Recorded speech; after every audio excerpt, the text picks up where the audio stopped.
give God the glory, and another great opportunity today to get better for our Lord and Savior. Positive from last ball game. I thought our guys did a great job of really thoroughly playing throughout the ball game. We played hard, played tough. We came out early and did a lot of good things. The bottom line is, the positive is, we won the game. I thought we had great balance on offense, been able to run the ball, been able to throw the ball. I thought our defense created turnovers. They did a good job there, particularly early on. Did a good job of tackling and doing the things they need to do. Special teams, it was good to hear as far as creating a turnover, particularly early there on the kickoff. I thought there were some good things from that perspective. Gardner-Webb, they're a very good opponent. There's a lot of good things there. Carroll McCray has done a great job there since he has come over there. I know that this team has improved from last year, and in really every phase, offense, defense, and special teams, they have improved.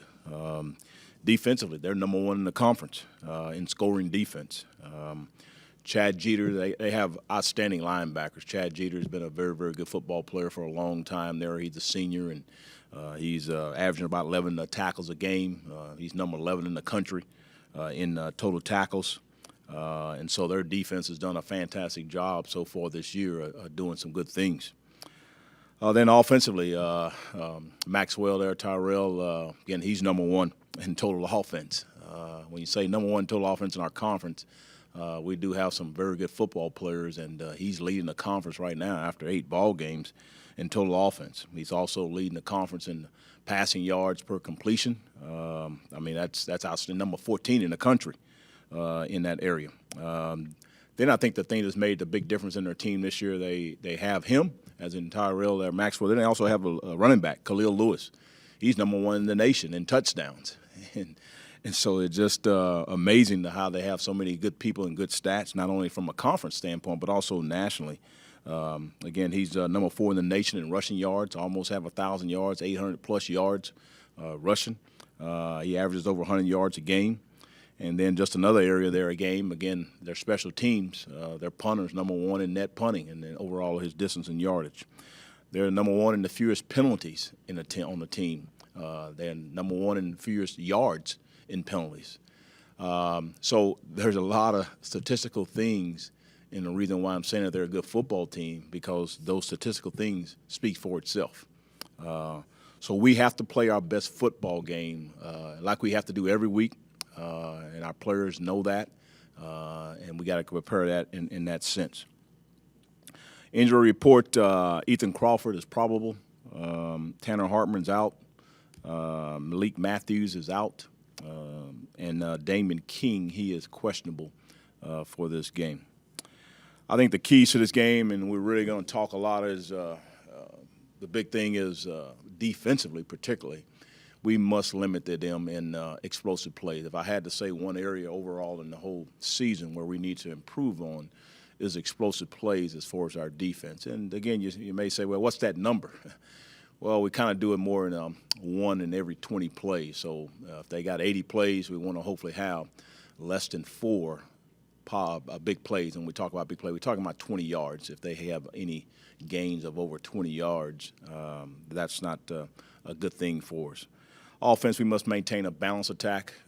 Hopefully we can continue to have that, being able to run the ball efficiently, and hopefully averaging 4.5 yards a carry, and hopefully in the offensive there per completion we can be over 8-9 yards per attempt on the offensive side of it. And then we must win special teams. So those 3 phases we got to continue to improve on. We're making progress, but we still have a ways to go in certain areas that we need to improve on as we continue in this football season. You talk about balance on offense. You guys were 300-plus rushing, 300-plus passing last week. First time in program history that's ever happened. You just speak to what led to that balance and that kind of efficiency last week. Great focus by our players. I think a great game plan by Coach Daly as far as the offensive side of the ball there, being able to be able to put the running game together, being able to put the passing game together, and then it goes right back to our players. And Steve Buckshot Calvert leading the offensive side of the ball. I think he did a great job of being able to do the things he needed to do. I mean, we had a very good football game, but we still had some turnovers. We had 3 turnovers. He had 2 interceptions, and you still think he had some great stats. And so that, like I said, we still have some things to work on, and we're going to continue to do that. Coach Singletary, you've been with him at 3 different schools now in a number of different years. Could you just speak a little bit about what he brings to you, your coaching staff, as far as his experience? Well, I think he has tremendous relationship with his players. He's loyal. He loves his players. He understands how to teach and develop his players in every aspect of their lives, and he really exemplifies that. I think his players have shown both on and off the football field that they know how to go about doing their business, and so he's just a tremendous asset to our program, tremendous person, and love his family and everybody that's involved, and so he's done a tremendous thing. Again, we didn't mention anything about it, but he lost his brother about a week ago here too, and so he's been going through a few little things of that nature personally, but we continue to pray for him and his extended family. Coach, has Stephen Calvert progressed even quicker than you thought that he would? Well, I would say yes in the amount of games, particularly here as we started here in the 3 games he started. Obviously, we always knew he had talent. But talent also got to be able to execute it when you get in a ball game.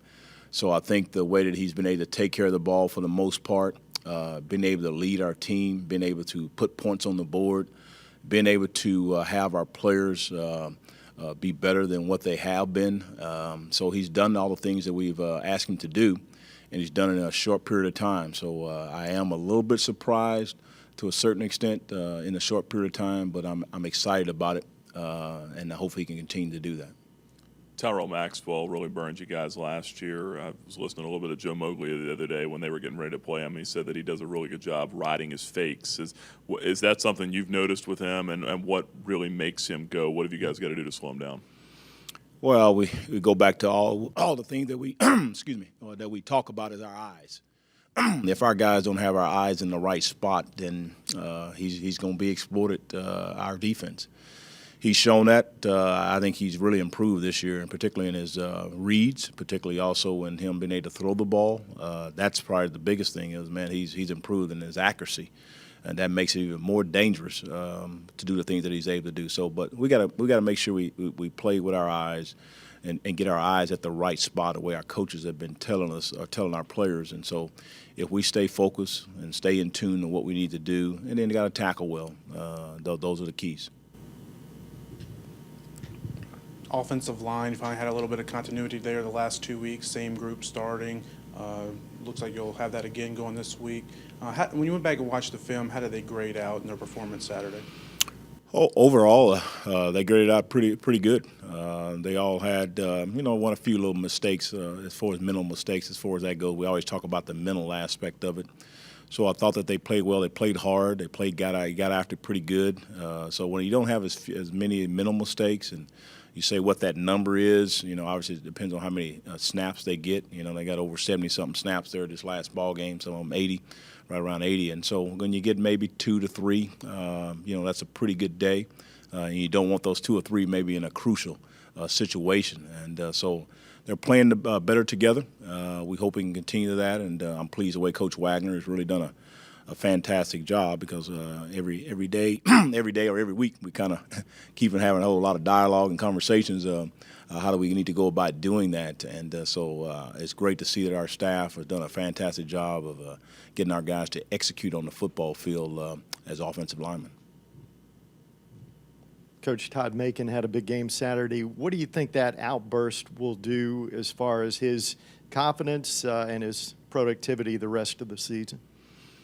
Well, I think like anybody, they're going to first start with our offensive line. They did a fantastic job, and for him to have the creases that he had, he ran hard, made good decisions. I think he's going to continue to be a good football player, good running back, explosive running back, and making great runs, making great catches, and being able to do the things he needs to do. So I know he's feeling good. I know he's been banged up a little bit early on, so it's good to see him. This is probably this last week was the first ball game that he was probably pretty much 100% until, previously early in the game, the first 2 ball games, because he went through a stretch there. He was playing, but he wasn't quite 100%. So it's great to have him back, and I think he's going to continue to do well. What's Khalil Lewis added to their offense? What's what now? What's Khalil Lewis added to their offense? Gotcha. He's a solid running back, powerful guy, has good speed, good vision, runs hard, and he breaks some tackles. And so I think they really have those two guys, as in quarterback Terrell and then him being able to run the ball. It makes them create a balanced attack, and you can't just solely key on him as far as Tyrell, because he can run too and make a lot of good plays. So they definitely have gotten better as a football team, and it's going to be an interesting game. And I know our guys got to be ready to play their best game. Tanner Hartman's been out for a few weeks. Do you have any timeline for his potential return? It's a week-by-week deal.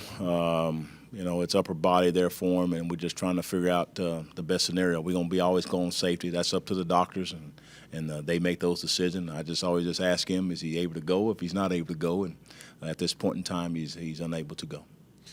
A couple weeks in a row on punt returns, had a couple miscues there. This week it was BJ. I saw you pull him aside right after that. What were you kind of working with him on, and what have you guys got to do overall to get better? Well, we got to keep repping. Obviously, we're well aware that that's some area where we're not helping our football team as far as, number one, just catching the ball, and then number two, catching the ball and then making something happen where we can hopefully average about 10 yards per return, and we haven't done that. And so we're going to keep working with those guys. We got BJ, we've been doing it. We had Damian King, and we got Parker, and we're trying one or two other guys that we may try. We're going to continue to evaluate it this week, and we'll keep working. That's what we got to do. Is like we always talk about, got to keep working on our craft and continue to get better at it. Was that what you were working with him on, just securing the ball?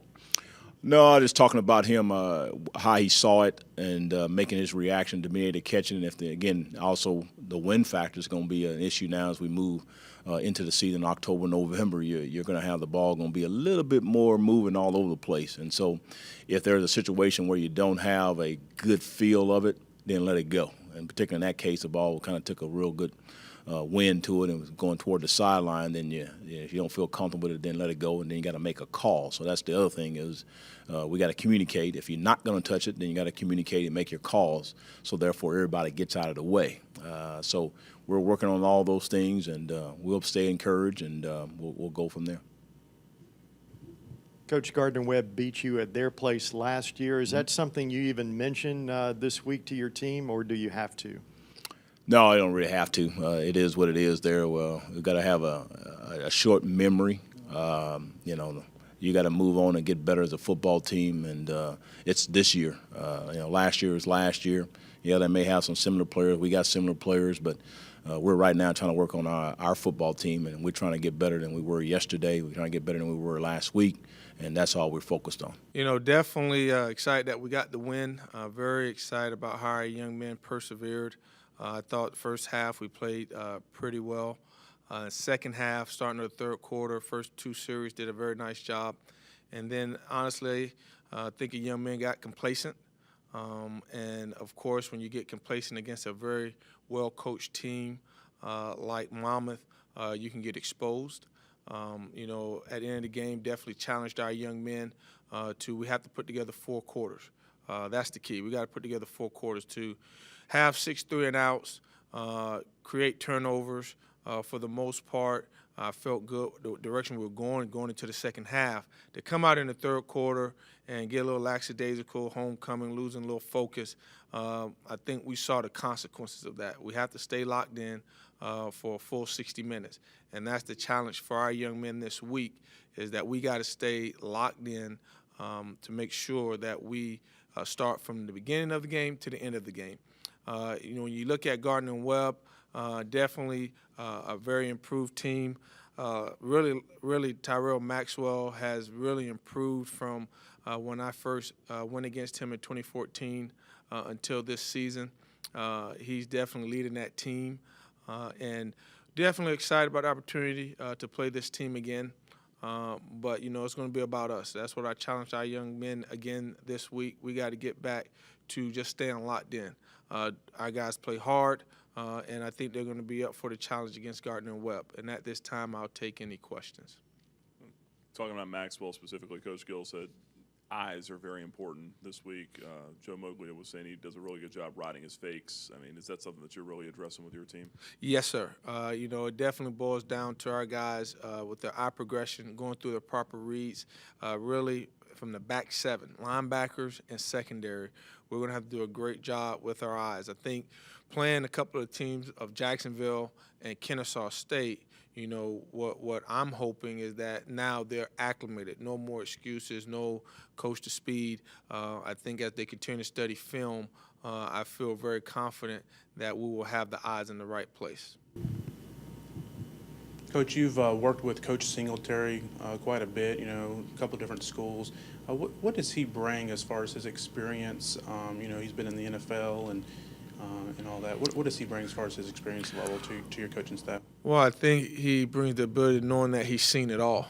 He knows the ins and outs, especially when it comes to the run game and D-line playing, maybe what the offensive line may be thinking as far as pass protection, run game thoughts. And he's a humble person. It's no I in him. And really our whole staff is like that. We're all in it together. But to be able to rely on him has helped me throughout my 4 years of being a coordinator, going into my 5th year, because he's a person, he just wants to see us do well. And when you got a guy that has that experience, he's been around option ball, fast-paced ball when he was at Hawaii. Like I said, he's seen it all, so he's able to break it down and let us say, hey, this is what they're thinking. And he's always been spot on. You talk about Maxwell improving, but with your defense, it's faster this year. Do you feel more confident, being able to take some of those runs to the outside away this year than last year? Well, I think I'm very excited about that. I know we have the speed. Right now it's about the young men being locked in because, when we went back and watched the film last week, we did a great job outside about 5 plays, and a lot of them came in the third quarter. And when you're asking young men, you can see maybe their behavior on the sideline a little more lackadaisical than the first half.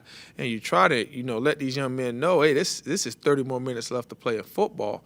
And then when certain plays occur that they may not have seen, and that's what happened to us again, credit Monmouth, they did some things we did not see at all in the third quarter. Now the young men, because they're not locked in, they forget about the rules. And so to me, once again, it's not about so much our opponent. It's going to be about our guys staying locked in. So when we do see the unseens, hey, man, your rules tell you to do this. Why didn't you do it? And if we do that at a high level, then our athleticism will show, and you'll see our guys running to the ball like we've seen throughout the season. Coach Gardner-Webb did score 34 last year against you guys. I know it's a new year, but what did they do last year that gave you guys problems? Maxwell had a very, very good game, and I believe our young men underestimated the atmosphere. Going in, it was raining, and I remember coming in after pregame warm-up trying to let our young men know, you better be ready to play. Just because you can hear your echo and it may not be the crowd, and we're very blessed here at Williams Stadium. We get great fans, we get great energy. So our young men are always excited when they play at home. Sometimes when you go away, if they don't sense that and they're not mature, then they get lackadaisical. And we came out that first half very lackadaisical, and we allowed Gardner-Webb's offense to have a very good first half.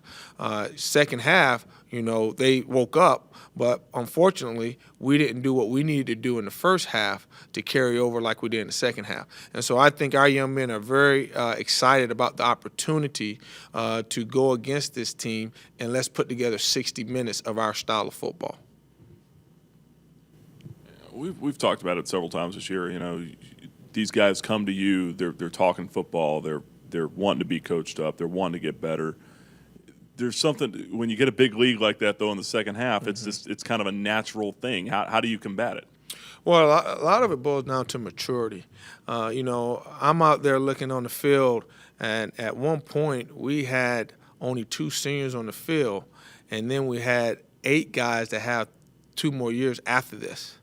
And so I'm looking on the field like in my back end. At one point I had Jeremy Peters back there, Chris Turner, Corbin Jackson. and they're all sophomores. And then I look at my D-line. I got Juwan Wells, I got Willie B, Will Brown, and I got Tolan Avery and Devontae Brown. All those guys are coming back next year. And then when you look at all that group of young men, they're just now still getting a little bit over that hump of the true maturity that's required. They're hungry, but we as a coaching staff are still trying to get them over that hump of, hey, this is every day, every play. You know, your mindset got to always be locked in.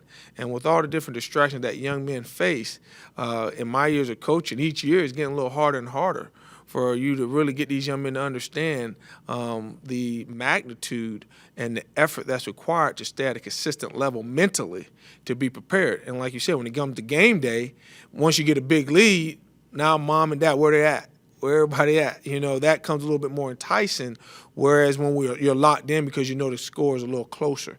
And so, you know, like I said, we're going to get that correct. And I'm excited because our guys are hungry. But like you said, sometimes it naturally sets in when you're not very mature like we've had with some older guys. Coach, what pleases you the most about what you're seeing on the field from your defense? Any one particular thing that you are impressed with? The mentality of effort, and the biggest thing to me is the young men refuse to quit. They refuse to quit. Even on the sideline, like I said, we had a very disappointing third quarter. But to see their eyes going into the fourth quarter, once again, I had a lot of, Coach, we got this. Coach, we're not focused. Jerron Green did a great job. Juwan Wells, Corbin Jackson, Dexter Robbins just said, hey, we need to wake up. We need to wake up. Well, it's nowhere in the world we should have let this lead slip. We need to wake up. And then I think in the fourth quarter, you know, we got enough stops to really make sure the game did not continue. Our offense did a great job continuing to put points on the board. But once again, a wise coach spoke to me after the game that I really admire, and he said, every defense needs those type of games to continue to mature so you can experience all type of situations. And the biggest thing is how they respond after the fact. And like I said, our young men Sunday, we were glad we won, but you can tell there was a little air out of it because we knew we didn't play to our max potential. And that's encouraging as a coach. Are there any other guys, obviously we've talked about Khalil Lewis, but you know, just other guys on offense for Gardner-Webb that can make this a tough day for you? Oh, yeah. You got Mike Estes, the tight end. That's very good. You got Mr. Horton, the receiver, great speed. And then, I mean, the list can go on and on. You got Elijah Perry. You got Jacob Henderson. He's come on the scene after watching film.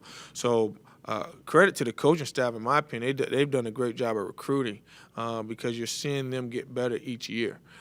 So, you know, we're excited. We're excited because, like I said, it's not about our opponent. It's about us executing. I've seen it. You guys seen it. When we execute, we're a very good defense. When we're not locked in, you know, we can let things slip away. And, you know, going into the 8th game of the year, that got to be corrected, and that will.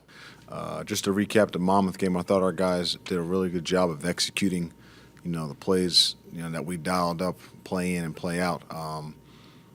You know, I think we were very, very physical at the point of attack, and then even on the backside of a lot of football plays, guys are still playing physical. So it was really good to see our backs press their, you know, their landmarks, our linemen, you know, get their hats where they needed to be, and our receivers be physical in the blocking game. In terms of the pass game, you know, our guys did a really good job of being where they needed to be landmark-wise, in the sense that Buck could go through his progressions and find guys where he expected them to be. And, you know, he had a heck of a game just, you know, going through his progressions and being disciplined. But overall, I was really, really pleased with the way that our guys had prepared themselves last week, and our coaching staff did a really good job of getting them prepared to play their best game. When you have the running game producing like it has the last couple of weeks, how much easier does that make your play calling? It's always easy once, you know, you're ahead of the chains. You know, when you're behind the chains on 2nd down and 3rd down, then you're kind of searching for, you know, the right play call, you know, and when you're in those moments, you know, you're not going to have a lot of, you know, success when you're looking for the right play call constantly. When you're ahead of the chains, you know that, hey, I can call the next play knowing I'm going to come away with 2 or 3 yards and be in a favorable down and distance at the end of this series. So, just to be ahead of the chains, with the run game, and then even when we tried to drop back and throw the football, early on, it was easy to just keep dialing up ball plays once you knew you guys were going to execute.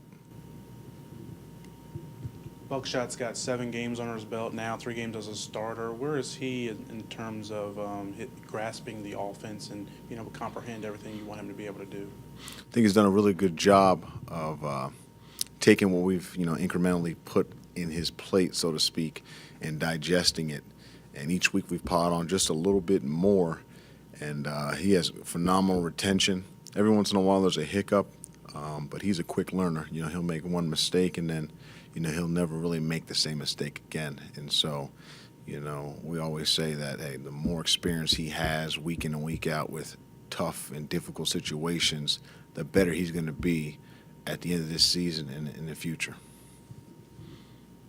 I'm going to ask you a little bit of a difficult question, but you had the chance to work with Woodrum through this, and now going through it with Calvert. Just not to tout one over the other, but where is Calvert in his progression? Is just kind of contrast those two at this point in their careers.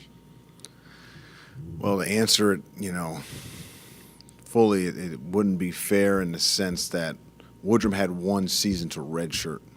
So he was already acclimated to the college football experience, whereas Buckshot was literally thrown into the mix very early on to try to get him some experience to prepare himself for the future. And it just so happened to be that the future came, sooner than later with him. In terms of, football IQ, very, very similar to Woodrum in the sense that he understands the game. He understands the timing and rhythm involved in the run game and in the pass game. In the sense of accuracy, they're very, very similar. They're very, very accurate. Early on, Woodrum had struggled with pushing the football down the field. He was, a little erratic, anything beyond 30 yards or so. Buckshot's proven to be probably a little bit more accurate early on, but that's what his strength was coming into college. He could push the ball down the field. Woodrum was a dual threat that ran the ball a lot and threw in the intermediate areas. But in terms of, those two guys, their freshman year, Woodrum may have been a little further along in a sense of understanding the totality of the game and the game plan. But Buckshot is proven week in and week out that he can digest a lot and be able to recall his assignments under pressure situations, which is not usually the case with young quarterbacks. So where they compare in terms of, total analysis, it's hard to really say just because, they're really on 2 different planes, true freshman versus redshirt freshman, but both very successful their freshman years. Coach, how big was Saturday's outburst for Todd Macon? Just being healthy, feeling, like normal? Just how big is that for his confidence heading the rest of the way?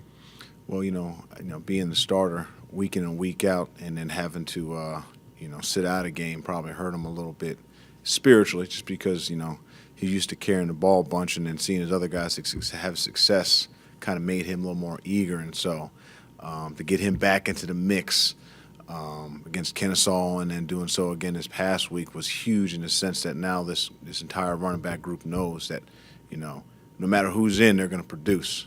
So when my number's called, I know that I better produce because the next guy behind me or ahead of me is going to put something out there for me to try to strive and beat. And so, it was positive and it was pleasant to see him have that success because he's capable of having those games, week in and week out. In addition to the other guys, they're all very talented with different skill sets, and so they all know they're going to have an opportunity. And so when the number's called, make the most of it. With Gardner-Webb, number 1 scoring defense in the conference, some playmakers over there, really strong at linebacker. What challenges do they really present you guys this week? Well, they're a veteran group. They play a lot of football, specifically the outside linebackers. And then, the internal core guys that they got, are good-sized guys with a lot of good strength, and they're very disciplined on defense. They do a really good job of adhering to the fundamentals and techniques that are coached, week in and week out. You can see that they're very, very disciplined, and there hasn't been really any fall off from the previous defensive coordinator to the current one. They've stuck to their identity, and they've continued to coach a good brand of football. So the challenges that you run into are a bunch of young guys playing against a bunch of veterans, and you got to continually just impress upon your guys that hey, they know what their assignments are, and they know what their alignments are. So the only way that you're going to be able to have any success is by imposing your will, by being more disciplined, by being execution oriented, as opposed to just trying to be more of an athlete than the guy across from you. You got to be really, really on it in the run and pass game if you want to have any success against a defense like this. First few weeks of the season, your offense really struggled to move the ball, put points on the board, granted against some top competition. But do you think these last 2 weeks kind of lead to your offensive group having a little bit more pep in their step, a little bit more confidence as they move forward this season? Well, like any young team, especially on offense, the maturation process takes place over time. Where we may have struggled early on, may have to deal with new guys in the lineup that haven't played a lot, and then as we've gone along, those young guys are no longer young. Now they understand the speed, the expectation behind each play. So where we struggled early on, we're not struggling now with is because the experience is out there for these guys, and so it's definitely led to a lot more excitement because now they know what the expectation is week in and week out, and especially on game day.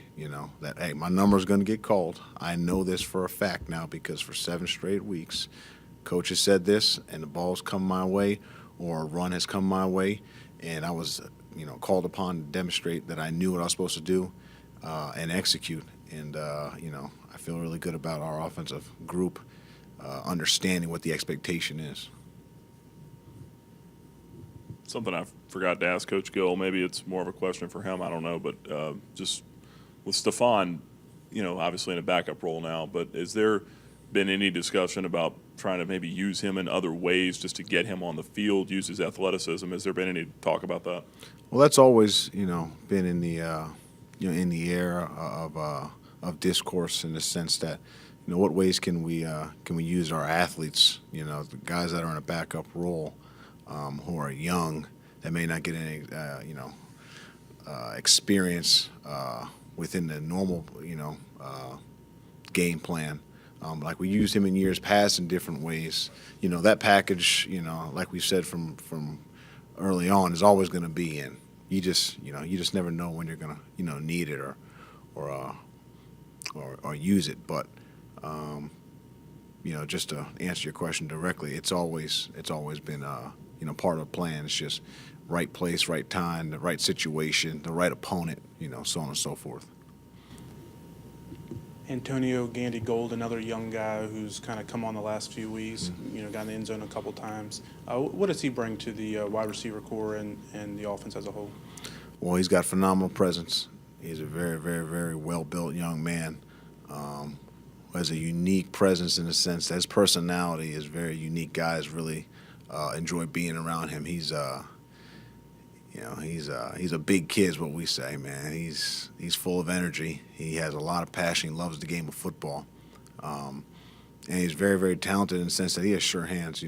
Any ball thrown at him, near him, or his vicinity, he's probably going to come down with it, So that's exciting to see that you have a guy that's so sure-handed at an early age, and he plays, only so many, number of plays a game.